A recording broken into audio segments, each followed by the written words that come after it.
Buenas noches, mi nombre es Jesús Christopher de Río Malagón.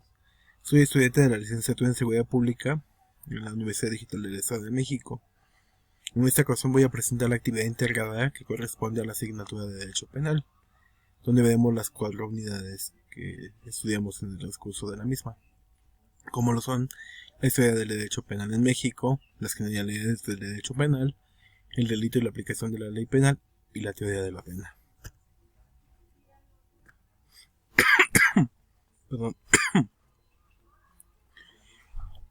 El derecho penal preconcepcional lo vamos a ver desde el punto de vista de 3 culturas, que son la maya, la tarasca y la azteca, quienes, para mantener el orden en sus dominios, implementaron medidas bastante severas, y en la mayoría de los casos se aplicaba la pena de muerte para las conductas que ellos consideraban como delitos graves. En delitos menores realmente se vendía a los delincuentes como esclavos o se les humillaba públicamente. Y pues aquí vamos a ver también en este cuadro sinóptico la forma en que se componían los consejos judiciales, por así decirlo, dentro de las culturas. El BATAP en este caso se apoyaba de un consejo de ciudadanos que estaban facultados como una autoridad judicial, ¿no? Realmente, para aplicar, en este caso, la función de agentes realmente. Los tarascos, pues básicamente era la dirección de su gobierno y de la imposición de las penas y de la creación de las mismas y de las leyes la, por parte del Calzoncín, y en algunas ocasiones se apoyaba del sumo sacerdote. El Tlatoani era el que dictaba las leyes en los aztecas y pues se apoyaba del tribunal, bueno, tribunales de justicia civil y de justicia militar. Aquí la intención de estas culturas fue siempre la de mantener el orden en sus dominios, evitando sobre todo rebeliones y especialmente de los grupos militares. Entonces se mantuvo una postura bastante rígida. La mayoría de los delitos eran condenados con la muerte, y pues tenemos que tomar en cuenta que en culturas como la Tarasca incluso la muerte no solo, bueno, la pena de muerte no solamente era acompañada con eso, sino que también se confiscaban los bienes del delincuente, ¿no? Eh, ese, en estos cuadros comparativos que voy a presentar, aquí estamos presentando el delito de violación en la cultura maya, Tarasca y azteca. Como estamos viendo, pues realmente se aplicaba la pena de muerte para este delito. Para el homicidio, más que obvio que también se aplica la pena de muerte, porque es la manera en la que se iba a implementar el, en la coacción a las personas de que no cometieran ilícitos. Incluso en el robo, que sea el delito entre comillas más leve, solamente se le perdonaba si era la primera vez. De lo contrario, pues hasta que no entendía, pues se le esclavizaba. Y si era reincidente, se ejecutaba ya la pena de muerte. Aquí entramos en el derecho penal colonial y en el México independiente, donde vamos a ver lo que es el estudio de ese derecho penal. Aquí recordemos que tras la caída del imperio azteca, este choque cultural, pues, de cierta manera causó una conmoción a nivel sociocultural, ¿no? Realmente. Tomando en cuenta esto, los españoles y los criollos pues eran la clase dominante, seguida de los indígenas, y hasta el último eran los negros, mulatos y otras castas, a quienes, por cierto, la ley siempre fue más drástica con ellos. Con los indígenas la ley se portó más indulgente, al punto de que no se les condenaba a muerte, nada más se les enclaustraba o se les comisionaba para trabajos de la colonia. Y se les entregaba a sus respectivos acreedores y pues en dado caso ya se quedaban como reos de por vida, trabajando nomás para su amo. A quienes eran delincuentes mayores de 13 años se les condenaba para realizar trabajos rudos, especialmente como bestias de carga. Y pues en el caso de los negros mulatos, sí se imponía la pena de muerte. Recordemos en este caso que aquí teníamos el Tribunal de la Santa Inquisición, quien se encargaba de aplicar varias de esas sentencias. Y también en esta nueva colonia se establecen las leyes de toro que emanaron de las leyes de Indias. En el México independiente vimos más bien las facultades que se le dan al Ejecutivo Federal, de perdonar, indultar, conmutar las penas y también de ordenar el destierro a las personas que lo ameritaran. En este caso, pues vamos también estamos conociendo lo que realmente sucede con respecto a la aplicación de un código penal, porque no lo había. Tras la guerra, pues era muy complicado establecer algo así. Pero en Veracruz en 1835 surge el primer código penal, obviamente del estado de Veracruz, pero el que sentó las bases de prácticamente todos los códigos penales en el país, y que a su vez surgió del Código Penal Español de 1822.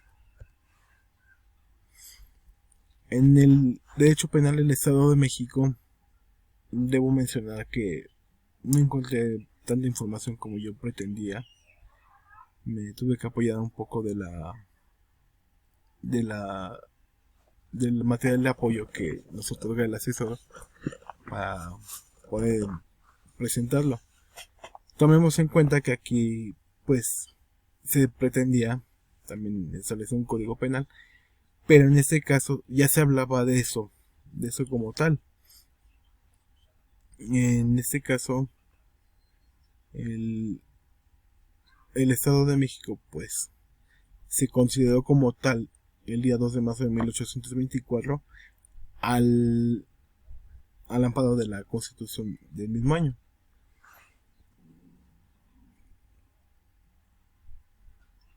En los primeros intentos de codificación, ¿qué se pretendía? Que realmente este código penal entrara en lo que sea la legislación a nivel federal.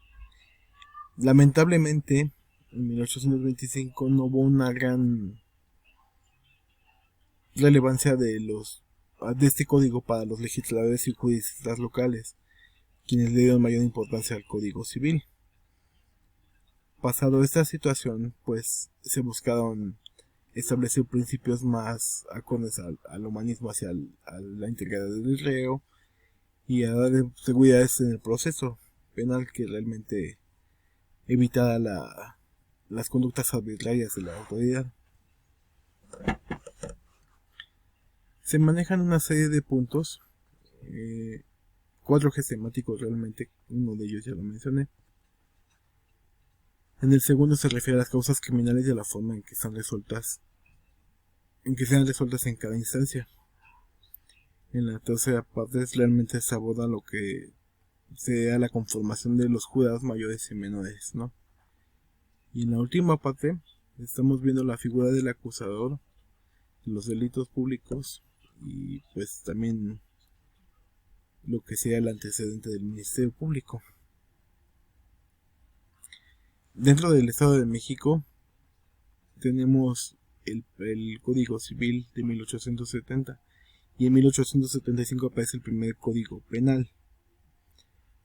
Obviamente hubo ciertas cuestiones por las que hubo ese rezago entre el Código Civil y el Código Penal, pero como lo mencioné no encontré suficiente información para poder sustentar estos datos. Es muy poca la información que encontré. En este aspecto también podemos ver que el Código Penal de Martínez Castro fue el primer código penal formal del Estado de México. Y pues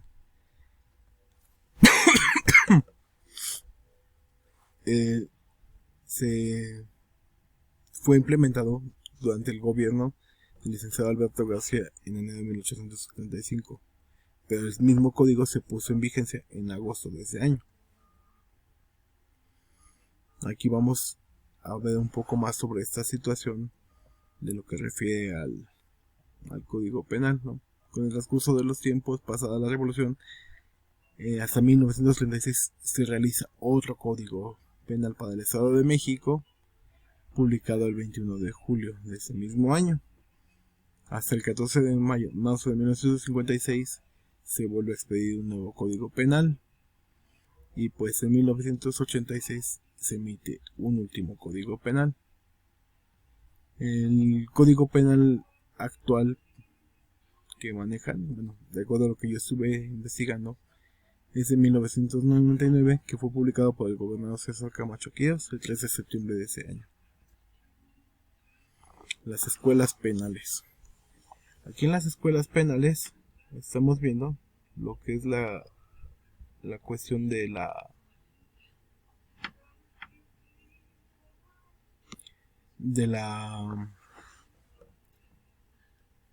del estudio del derecho como tal. Hubo corrientes filosóficas que se postulaban en favor de una serie de reformas realmente para los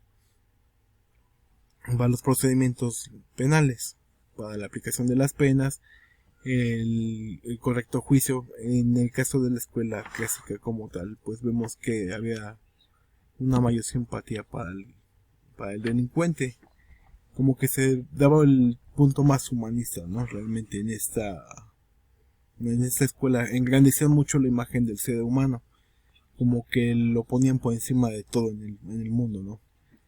Y aunque fuera delincuente o no, eso no importaba, él estaba por encima de todo realmente. Se justificaba de cierta manera que el delincuente era una especie de pecador que había elegido el camino del mal.